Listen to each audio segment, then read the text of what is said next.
साहूकार के आदमी रात के वक्त ही उस गाय को चुराने की कोशिश करते हैं, लेकिन वो ऐसा कर नहीं पाते। प्यारी उन्हें देखते ही जोर जोर से चिल्लाने लगती है। सुनीता तुरंत वहां आ जाती है। वो साहूकार के आदमियों को पहचान लेती है और फिर एक मोटे डंडे से मार मार कर उन्हें वहां से भगा देती है। फिर अगले दिन, देख सुनीता, सीधी तरह से उस गाय को मुझे बेच दे।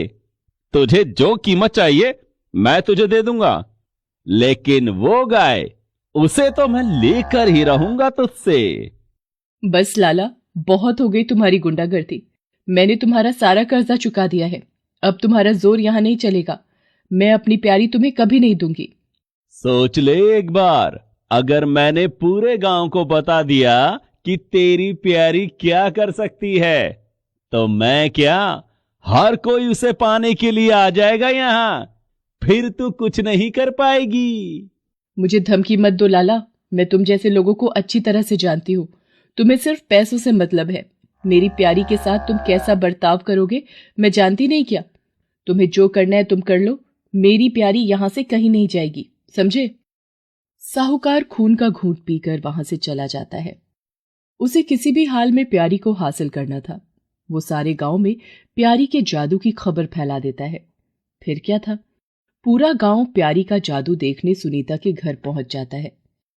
सुनीता ये सब देखकर घबरा जाती है। वो जल्दी से प्यारी को घर के पीछे वाले कमरे में बंद कर देती है और सभी गांव वालों से कहती है, देखिए, ये सच है कि प्यारी एक जादुई गाय है, लेकिन अब वो मेरे पास नहीं है। जैसे ही लाला को उसके जादू के बारे में पता चला, वो यहां से चली गई। चली गई? अरे कहां चली गई? ऐसे कैसे चली गई? तूने उसे जाने कैसे दिया? नहीं नहीं भाई लोगों, प्यारी कहीं नहीं गई है। जरूर इसने उसे छुपा कर रखा होगा।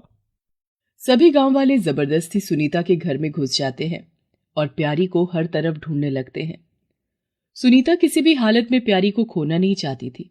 इसके पीछे उसका लालच नहीं, बल्कि वो सच में प्यारी से बहुत प्यार करती थी और वो जानती थी कि वहां हर कोई लालच के चलते प्यारी को हथियाना चाहता था।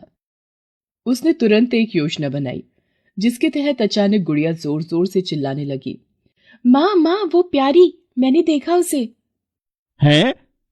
कहां देखा बिटिया? कहां है प्यारी? बाबा, वो गांव के बड़े चौराहे की तरफ जा रही थी। मैंने स्कूल से आते हुए उसे देखा। गुड़िया की बात सुनकर सारे गांव वाले गांव के उसी चौराहे की तरफ भागने लगते हैं। ये सही मौका था। सुनीता चुपचाप प्यारी को कमरे से निकालकर घर के पीछे वाले रास्ते से उसी जंगल में ले जाती है, जहां वो पहली बार उससे मिली थी। वहां पहुंचकर सुनीता प्यारी को आजाद कर देती है और रोते हुए उससे कहती है, मुझे माफ कर दे प्यारी, पर अब मैं तुझे अपने साथ नहीं रख सकती। तेरे जादू के बारे में सबको पता चल गया है। वो लोग तुझे चैन से जीने नहीं देंगे। तूने जो मेरे लिए किया, उसका एहसान मैं कभी नहीं चुका सकती, लेकिन मैं तुझे ऐसे लोगों को भी नहीं सौंप सकती जो तुझे नहीं, तेरे जादू को चाहते हैं। प्यारी की आंखों में भी आंसू थे। वो सुनीता को लाड दिखाने लगती है, मानो वो भी सुनीता को प्यार से अलविदा कह रही थी। फिर प्यारी पलटकर घने जंगल की तरफ चली जाती है और कुछ ही देर में सुनीता की आंखों से ओझल हो जाती है। सुनीता घर वापस आ जाती है। उसे प्यारी को खोने का दुख तो था, लेकिन ये तसल्ली भी थी कि प्यारी जहां कहीं भी थी, सुरक्षित थी।